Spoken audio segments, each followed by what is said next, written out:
La jeune fille mais tomba à genoux et s'essuya sous la vague, disant qu'elle pouvait à peine y faire face.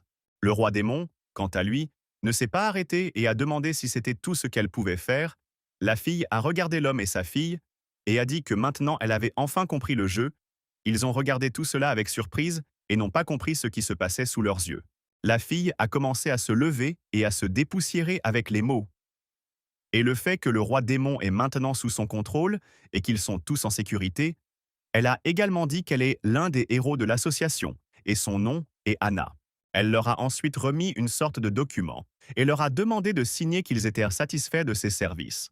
L'homme a immédiatement commencé à crier pour que la fille n'ose pas s'approcher d'eux, car il a tout vu, et le gars devant eux n'était pas un roi démon, et ne travaillait pas simplement ensemble.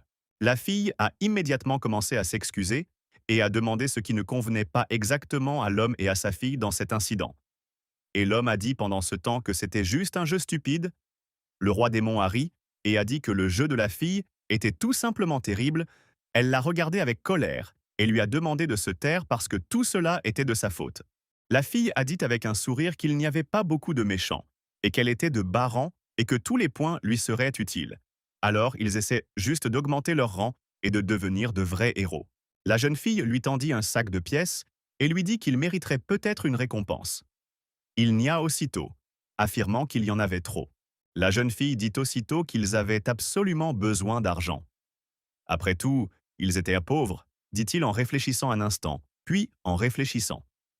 La jeune fille, ravie, lui demanda de signer. Le soi-disant roi démon répondit que c'était extrêmement agaçant et qu'il ne serait pas temps pour eux de donner l'argent directement à leur oncle. La jeune fille lui répondit de se taire et de ne pas s'immiscer dans les conversations.